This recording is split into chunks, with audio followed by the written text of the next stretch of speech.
Jamal Sweet Dreams Hill versus Khalil Rountree Jr. goes down this Saturday night, and I cannot wait for this matchup. It has banger written all over it. This is like an instant hood classic. Like no matter who wins, it's two brothers going at it. The hood is winning one way or another. I'm just joking. I'm just messing around, but this fight, Southpaw versus Southpaw, power versus power, striker versus striker. Neither man really goes for takedowns in their fights. So we know this is going to be an all-out war on the feet. Jamal Hill, with him, he's more of a boxing-based striker with a good kicking game, good low kicks, good body kicks, good high kicks as well.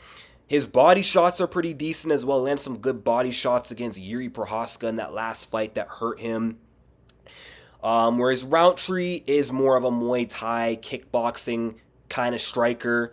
I believe he has more of a speed and footwork advantage over Jamal Hill.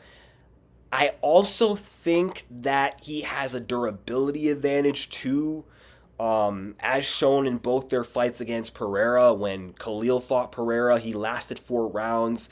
It took damage and accumulation to get the job done for Pereira against Khalil.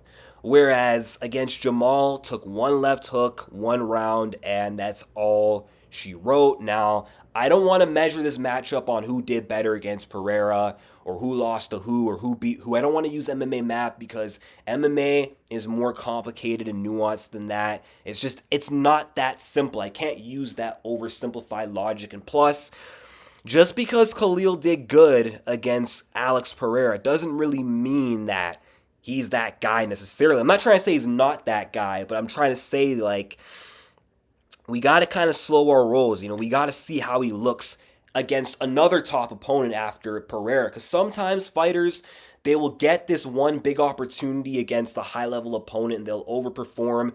But then you see their next fight, they don't perform the same again.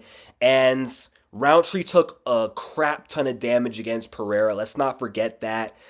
He got beat up really badly. Jamal got knocked out quicker, but it was a quick fight. He didn't get bloodied. He didn't get battered. Now, he did get messed up pretty good by Yuri Prohaska, and that was a bit of a war. Both guys have taken some good time off from the beatings they took, so I'm expecting both guys to come in this fight refreshed, regrouped, and dangerous. I'll say an advantage that Jamal might have is like cardio. He looks better in the late rounds. He took Santos into round 4 and outlasted him, finished him. Went all 5 rounds with Glover at a high pace. Didn't slow down. Dominated from start to finish, whereas Khalil kind of faded as the rounds went on against Pereira. So I do think that early rounds definitely favor Khalil Rountree, and if this was like a 3-rounder, I'd be like more confident in Khalil. Like even if he doesn't get a finish, he could win by decision.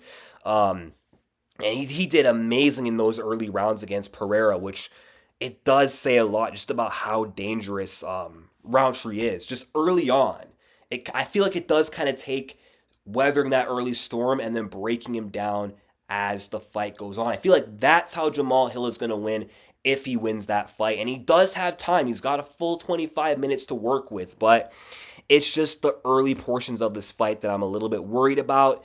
And I'm also kind of worried about Jamal Hill's chin too, because he gets dropped pretty much by every power puncher he faces. Like as of late, against, Poatan, knocked out easily the moment he got hit. But hey, that's Pereira. He just has the touch of death. Jiri has a great chin and couldn't take Pereira's punches. Got chinned by Jiri Prohaska. Every time Jiri landed clean, Jamal went down, right? So I do worry that if he does get caught clean once by Rountree, Rountree could drop him. Now, Jamal does have pretty good recovery if he's not fighting Pereira. Like he can get back up and get back in the fight because Jiri dropped him. Jamal got up and then won round 2 before getting stopped in round 3. So Jamal is still going to be dangerous and in the fight even if he does get dropped. But it's concerning because I know Khalil can knock him out. I mean, either guy can knock each other out. They're both capable of finishing this fight. I just don't know if Jamahal can do it when Khalil is at his most dangerous and at his most fresh. I feel like it's going to take a lot of damage and accumulation and volume for him to really get Khalil out of there and for Khalil to really, really get tired. Now, one thing Khalil does have, one weapon he has in his arsenal that he could use against Jamahal is he's got very strong leg kicks. He's got powerful legs, and his kicks are devastating. I mean, some of the wins in his career, I'll just move my screen to the side. Wait, no, Carl Roberson wasn't by leg kicks, but he TKO'd Modestas Bakauskas by like a leg kick. He stomped his knee and finished him with a knee stomp. And against Eric Anders, he dropped him with a bunch of low kicks. And if I could recall correctly, Johnny Walker, who, Jamahal Hill did beat, and also Walker destroyed Khalil, though I don't think that means anything because MMA math doesn't always work. Walker was landing some pretty good low kicks on Jamahal before Jamahal starched him and killed him, right? Jamahal has a wide stance. He's open to those leg kicks. And those leg kicks, if Jamahal isn't checking or defending them intelligently, they will take away his ability to sit down in his punches and throw with power. It will also take away his ability to move his feet or exit or escape, and it'll make it a lot easier for Khalil to put pressure on him, corner him against the cage, get him in the pocket. And I think the pocket in close range, that mid to close range is going to favor Khalil, where I think long range striking, I think that's where Jamahal Hill has a pretty good chance. He's got to be able to keep Khalil at a range, at a distance for the first 3 rounds, allow Khalil to kind of punch himself out by punching air. He's got to make sure his defense is on point, and then maybe work the body of Rountree because he's got good body shots. And if he can do that, he can gas Rountree out and then maybe finish him late. But I don't know. I'm worried about Jamal's chin. I'm worried about his defense. And my initial lean has always been Rountree. From the moment this fight got announced, when they were supposed to fight at UFC 303, I was actually going to pick Jamahal to win.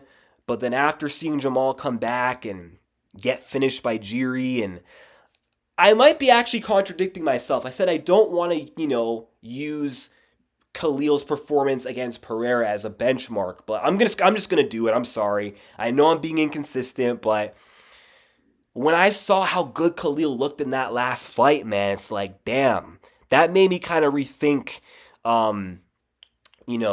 my analysis on this matchup, and I just have a hard time trusting Jamahal Hill. I hope he wins. I hope he bounces back.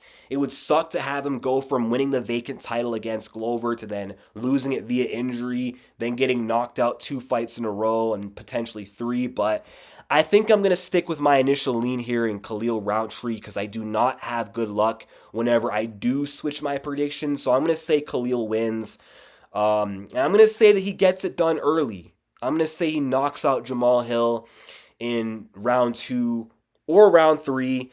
But I could be wrong, man. Like I said, there's a chance that maybe Khalil isn't as good as hyped to be just because he had one good performance against Pereira. And also, Pereira was sick going into that fight, so that could also be a bit of a factor as well. But yeah, I think Rountree's got it. But you know what? Whenever I do count out a fighter on a losing streak, like Volkanovski, he won. When I counted out Usman last week, he won. So I might be wrong here. I might start June like 1-2 on main event predictions. I hope not. I want to get back on track here. But at the same time, I wouldn't mind being wrong if Jamahal could bounce back here because I like Hill. I like both guys. But yeah, I think I'm gonna go with Khalil. But let me know your thoughts in the comment section down below. Who do you guys got winning? Sweet Dreams or the Warhorse? Like and subscribe, and peace out.